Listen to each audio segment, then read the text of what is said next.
Mis queridos, un hombre, estaba leyendo la noticia hace un par de días y dije, algo el Señor quiere decirme con esto. Un hombre alemán heredó un bosque que le perteneció a su familia durante 400 años. 400 años, 4 siglos que este bosque perteneció a la misma familia, al mismo apellido alemán. Este hombre lo heredó y lo sorprendente, dice la noticia, es que los árboles que él cosecha los plantó su bisabuelo hace 180 años. 180 años para que él los pueda disfrutar. Y los árboles que él ahora tiene que plantar, lo más probable es que no los disfruten ni él, ni sus hijos, ni siquiera sus nietos, sino sus bisnietos. Son esos árboles frondosos, de tronco grande. Él es parte de una cadena. Al heredar un bosque que no plantó y al tener que seguir plantando semillas para futuros árboles que él no va a disfrutar, él se siente parte de una cadena, como un eslabón más. Y él da una declaración a cierto periodista que está haciendo una crónica de esta herencia tan particular de la familia alemana, y él dijo lo siguiente. Él dice, cada generación que hereda este bosque plantado, insisto, hace 400 años atrás, debe tomar una decisión. Pueden podarlo todo o pueden seguir plantando. Pueden venderlo todo y hacerse rico, porque son árboles que se cotizan para muchas cosas, para todos los productos que pueden sacarse de los troncos de lo mismo. O pueden tomar solo lo necesario y seguir dejando la inversión para sus hijos. El hombre cosecha semillas sembradas por hombres que jamás conoció. Y el hombre siembra semillas que cosecharán descendientes que nunca verá. O sea, independiente del pasado y responsable del futuro. Como nosotros, cuando nacemos en una familia, somos hijos del pasado y padres del futuro. Todos nosotros nacimos en un bosque que no sembramos. Nacimos en un apellido que no elegimos tener. Ninguno de nosotros decidió nacer en esta o cual o la otra familia. Nacimos donde el Señor quiso que naciéramos. Y tenemos la mixtura, tenemos la raza, tenemos la etnia que Dios determinó que tuviésemos. Y nacemos, insisto, en un bosque donde ya estaba cuando llegamos y donde seguirá estando el día que tengamos que partir. A partir de esta historia, que me pareció, por cierto, muy singular, se me ocurrió una pregunta para hacerle a la iglesia en este domingo en particular. La pregunta es, ¿qué aspecto tiene tu bosque familiar? O sea, al pararte sobre la tierra que te heredaron, al pararte sobre tu apellido, ¿cómo te sientes? Porque algunos de ustedes heredaron una tierra con muchos bosques, con muchos árboles, con muchos nutrientes. Algunos heredan tierras donde hay hileras de herencia, de verdad, de cosas buenas, cosas positivas. Quizás te apoyes en el bosque de tus padres y te sientas con orgullo. Digas, qué bueno que nací en esta familia, en este apellido. No todos pueden decir gracias, Señor, por el sitio que me tocó. Muchos no se sienten orgullosos de sus árboles familiares. Pobreza, vergüenza, abuso. La cosecha fue levantada, pero nadie volvió a sembrar jamás. Muchos se encontraron en un bosque que no pidieron. Y a lo mejor hay mucha gente hoy, en esta mañana, en este templo, que al recordar su infancia, en vez de sentir inspiración, lo que siente son recuerdos de dolor, recuerdos de tristeza, de abandono, porque te maldijeron, porque te ignoraron, te rebajaron. Y pensabas cuando eras niño que eso era lo normal, que así se suponía que era una familia, hasta que un día fuiste grande y te diste cuenta que eso no era normal, que no sabes cómo sobreviviste. Lo que es peor, un día tuviste tus propios hijos y te diste cuenta que no era normal cómo te trataban, la indiferencia, la falta de cariño, la falta de abrazo, la falta de palabras positivas. Así que este mensaje va para ambos, aquellos que se sienten orgullosos del bosque donde nacieron y aquellos que cuando miran su bosque dicen, ni siquiera quiero recordar esos momentos porque me llenan de tristeza, de amargura, de dolor. Le pedía al Espíritu Santo que me mostrara, independientemente de la historia de este alemán, algún episodio en las Escrituras donde alguna persona se encontrara en un bosque que no pidió, en una familia de la cual no se siente orgulloso. Y sí descubrí uno. Conozco un hombre que nació en un bosque talado, en un bosque arrasado. Su legado era trágico. Leo en las Escrituras un poco capítulos para atrás y me doy cuenta que su abuelo era un brujo que consultaba con adivinos, con agoreros. De hecho, sacrificaba a sus hijos en rituales satánicos. Ese era su abuelo, alguien directamente emparentado con las cosas diabólicas. Su padre no era mejor. La Biblia dice que su padre destruía las casas de adoración, se burlaba de los creyentes. Su padre metió el pecado en toda la nación, a tal punto que su padre murió prematuramente a los 24 años, asesinado por sus propios amigos, por sus propios oficiales que decidieron ejecutarlo debido a su maldad. Así que era un momento tenebroso para nacer, con un abuelo y un papá así. Y cuando nace este muchacho, todo el mundo inmediatamente lo cataloga conforme su árbol, conforme su bosque genealógico, y dijeron, va a ser igual que su abuelo o su papá. Su abuelo era seguidor de la magia negra, su papá era un corrupto. Estoy hablando de Josías. El abuelo de Josías, el rey Manasés, fue recordado como un rey que derramó muchísima sangre. Dice la Biblia en Segunda de Reyes 21:16, y Manasés derramó tanta sangre inocente que llenó Jerusalén de extremo a extremo. Este era el abuelo del muchacho. Su padre, el rey Amón, como les dije, murió a los 24 años a manos de sus oficiales, y dice su epitafio, durante su vida hizo lo que Dios le dijo que estaba mal. Así que en su tumba, en su lápida, cada vez que Josías va a visitar la tumba del papá, en su lápida dice, este hombre durante toda su vida hizo lo que Dios le dijo que estaba mal. Así que ahora tienen un cuadro psicológico de Josías. Un abuelo brujo, metido en magia negra, odiado por todo el pueblo, en medio de una ciudad decadente por culpa de su abuelo, que trata de empeorar su padre cuando se hace cargo del trono. Y ahora Josías, al morir su padre a los 24 años, tiene que hacerse cargo del trono a los 8 años de edad. Dice la Biblia que tenía 8 años, un nenito de 8 añitos. Tiene que hacerse cargo de una corona que estaba deslúcida, de un trono que estaba frágil, y tiene que cambiar la tendencia de la nación. Tiene que imprimirle a un niño de 8 años un nuevo cauce al país, a la época. E hizo tal cambio Josías. Ustedes dicen, pero con 8 años y con ese bosque familiar, sí. Hizo tantos cambios en su reinado hasta que ya era un adolescente, un joven y un adulto, que 2600 años después todavía los estamos recordando, el rey Josías. El mundo conoció reyes más sabios, el mundo ha visto reyes más ricos, el mundo ha sabido de reyes más poderosos, pero el mundo jamás conoció un rey tan valeroso como Josías, que tomó una valiente decisión que está escrita en Segunda de Reyes 22:2. Dice, y Josías anduvo en el camino de David. David era su bisabuelo. David, sin apartarse a derecha ni a izquierda, anduvo en el camino de David, sin apartarse ni a derecha ni a izquierda. Ahora présteme atención. El muchacho hereda una corona frágil, deslúcida, el templo está en desorden, la ley se había perdido, así que el muchacho empieza a hojear en su álbum familiar hasta encontrar un antepasado digno para imitar.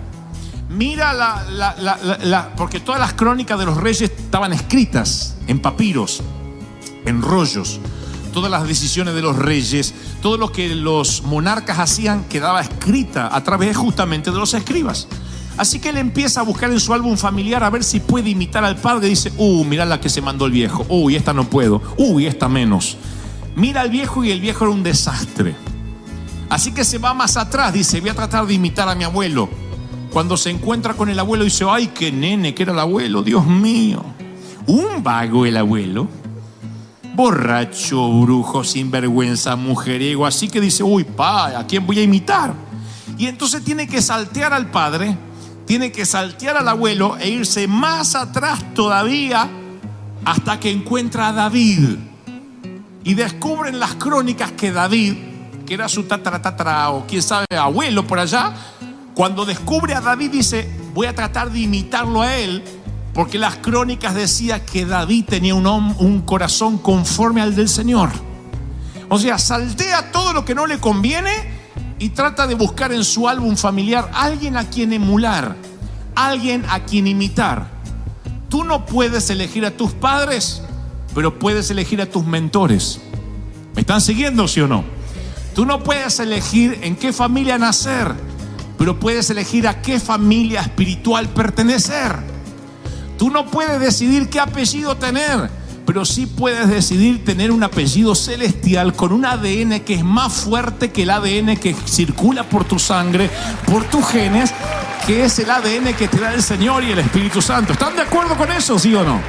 Ahora, no podemos elegir a nuestros padres, pero sí podemos elegir a nuestros mentores. Sigo leyendo la Biblia y ahora les comparto 3 secretos que le van a volar la cabeza literalmente. Oigan esto.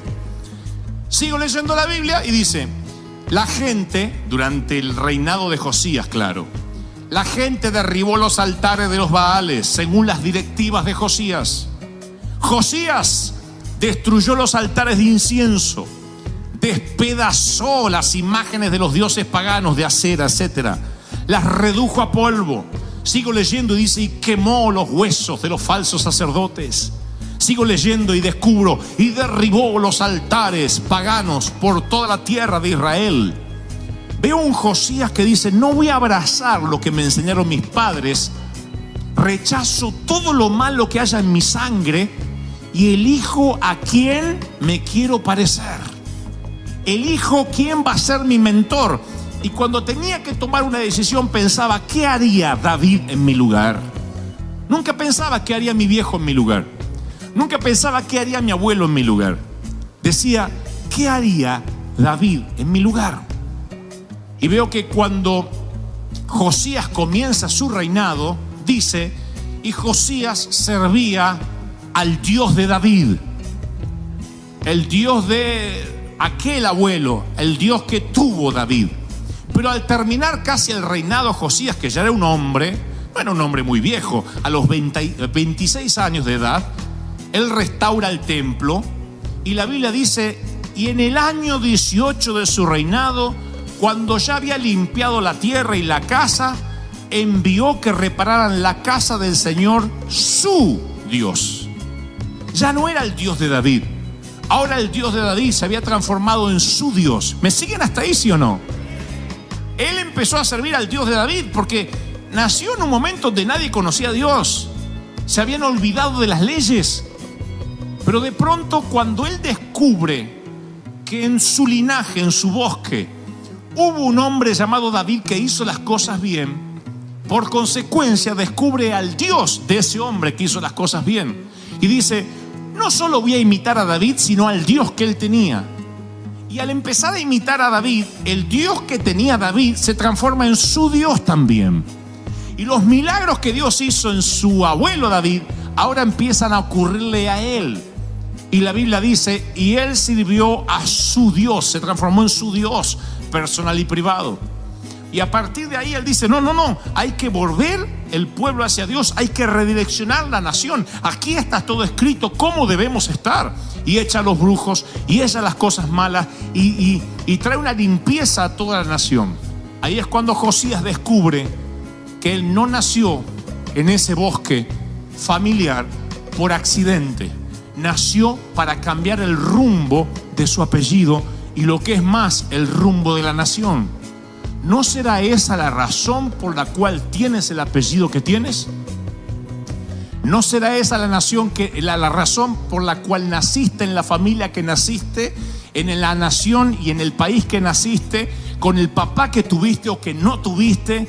¿No será que en lugar de maldecir el bosque talado en el que te tocó nacer, será que Dios te puso ahí para que a partir de ti las cosas empiecen a cambiar en tu apellido y diga: no hubo nadie bueno en los Gebel hasta Dante, pero a partir de ahí todo cambió y sus hijos y sus nietos y sus bisnietos comenzaron a servir a Dios porque se volvieron al Dios verdadero?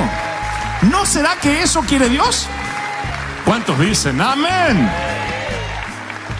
Entonces, cuando uno piensa, ¿y a dónde voy a buscar yo para parecerme? Les voy a regalar el primer principio. ¿Quieren recibirlo, sí o no?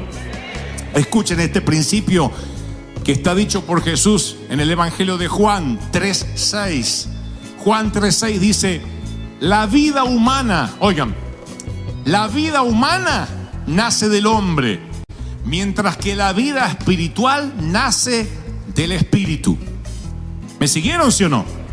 Lo diré otra vez. La vida humana nace del hombre, mientras que la vida espiritual nace del Espíritu. ¿Qué dice la Escritura? Que tus padres te pudieron haber dado los genes, pero Dios te dio una gracia especial que revierte esos genes. La Escritura dice que tus padres fueron responsables de tu cuerpo, pero Dios es responsable de tu alma. Y que cuando buscas en tu árbol, en tu bosque, alguien a quien imitar y no encuentras a nadie y no tienes un buen modelo, tienes que buscar en el ADN de Dios, que sobrepasa cualquier ADN negativo de tu bosque familiar. Si no tienes a quien imitar, tienes que buscar un mentor. Alguien que diga: no seremos la misma sangre, pero somos el mismo espíritu. Porque el hombre hace que nazca la vida humana, pero el Espíritu Santo hace que nazca la vida espiritual, lo que estaba dentro tuyo. ¿Cuántos creen esto? Dígame amén.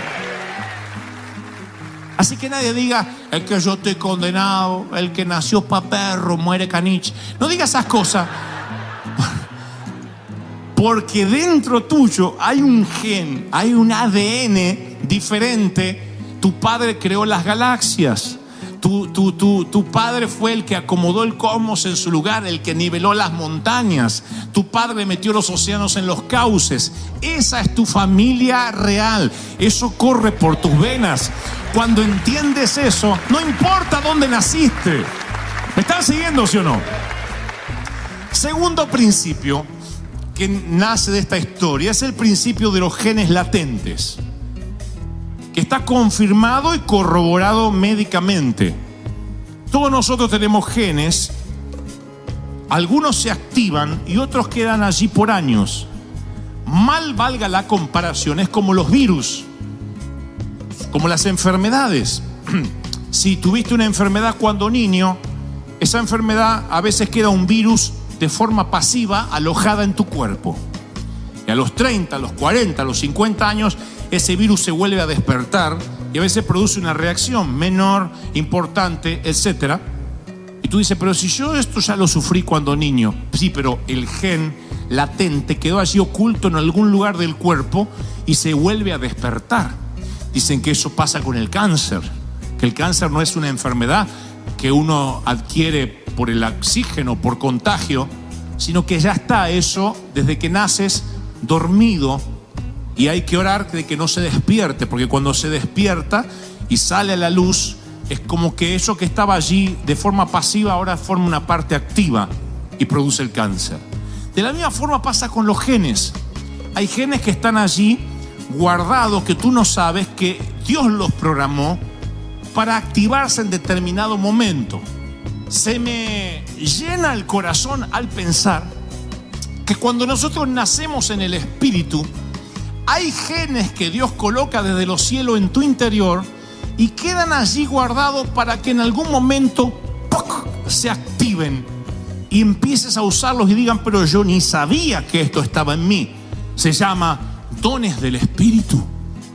Son genes que Dios pone en ti y que te surgen. Los dones del Espíritu no es que entras en estado de trance y sirves al Señor en trance, sino que te sale de adentro.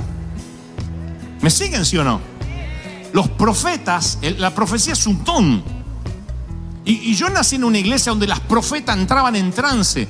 Tenía que ponerse los ojos en blanco, gritar en un chirrido que te ponía loco. Era como ver uñas en una pizarra.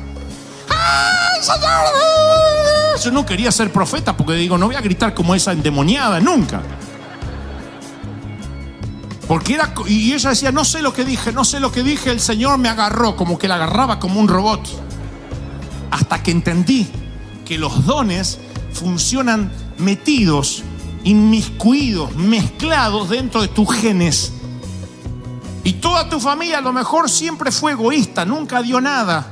Pero de pronto Dios dice, ¡pac!, y activa dentro tuyo el gen de dar, de sembrar, de no ser egoísta, y empiezas a dar. Y todo tu familiar le dice, pero ¿y este dónde salió? Habrá sido hijo de otro, porque nuestro no es. Tienes una particularidad que no es que te agarra los domingos, lo haces todo el tiempo, es algo que se activa en un momento específico. Y el Señor te programó para que eso se active. Un gen para servir, un gen para predicar, un gen para transmitir, un gen para adorar. Algo que dice, yo no sabía que eso estaba en mí. Gente, como decía recién, te criaste con gente negativa y de pronto el Señor, ¡pum!, despierta un gen positivo en ti. Y ese gen positivo siempre tiende a llevarte para adelante. Eso está en mí. Dios despertó un gen muy positivo en mí, si no, no podría liderar, no podría inspirar a otros. Pero Dios siempre me dio como una alegría extra. Por eso me acusan de loco, de que no se toman las cosas con seriedad. Y que Dios me dio como un giga extra de alegría. Y es como que Dios dijo, sufrió tanta tristeza, tanto lo psicopatearon de chiquito, que mandó un gen extra de alegría y de gozo. Dijo, para que le dure y para que se mantenga lo más joven posible. Y el Señor dice, hay un gen en ti que se va a activar esta mañana. ¿Cuántos creen esto? Díganme amén. Tercer y último principio. Diré lo que dije al principio. Uno no puede elegir a los padres, pero puede elegir a los mentores. Cuando uno descubre ese principio, es extraordinario. Por eso la Biblia dice, el que ofrenda a profeta, el que bendice a profeta, bendición de profeta tiene. Porque el Señor dice, cuando tú miras algo que te apasiona, que quieres, que amas, te sientas a los pies de los que más saben, no vas a tener que pasar por lo mismo. Algunos dicen, no, hay que pasar todo lo que pasó el apóstol Pablo. No, hay cosas que pasó Pablo para que tú no las tengas que pasar. Yo no quiero que mis hijos repitan los momentos tristes de mi vida. Me va a gustar verlos casarse y no tener que pasar las miserias, las pobrezas que nosotros pasamos. Me va a gustar ver que ellos arrancan con ventaja, porque es algo bíblico. Es bíblico, el Dios de Abraham, el Dios de Isaac, el Dios de Jacob. Y cada generación conoce a un Dios que comienza en los lomos o en los hombros de tus mentores. Entonces, iglesia amada, iglesia querida, entiendan lo profundo de este sermón. No sé dónde la vida te va a llevar. Dios quiera que te quedes aquí por siempre, pero si por alguna razón la vida te lleva a alguna otra parte, nunca permitas que sea tu pasado el que te defina. Nunca permitas que sea tu bosque familiar lo que determine tu destino. Tienes que comenzar en los hombros de alguien que te desafíe, para decir, a partir de ahí yo quiero tener el doble, el triple. Es el principio de Elías y Eliseo. Eliseo dijo, te pido una doble porción de la unción de mi Señor. Una doble porción de lo que Él tiene. No dijo, quiero pagar el mismo precio, empezar de abajo. Él fue, listo, una doble porción de lo que Él tiene. Y el Señor me dice, te he traído de los confines de la tierra a esta congregación para que aprendas estos tres principios. Número uno, el hombre solo puede generar vida natural, pero el espíritu genera vida espiritual. ¿Están conmigo, sí o no? Número dos, recuerda, tú no puedes elegir a tus padres, pero puedes elegir a tus mentores. Es el principio de los mentores.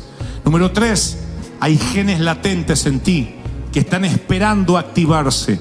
No te sorprendas si algún día se despierta en ti el deseo de ser pastor, de ser evangelista, de ser misionero, de ser músico.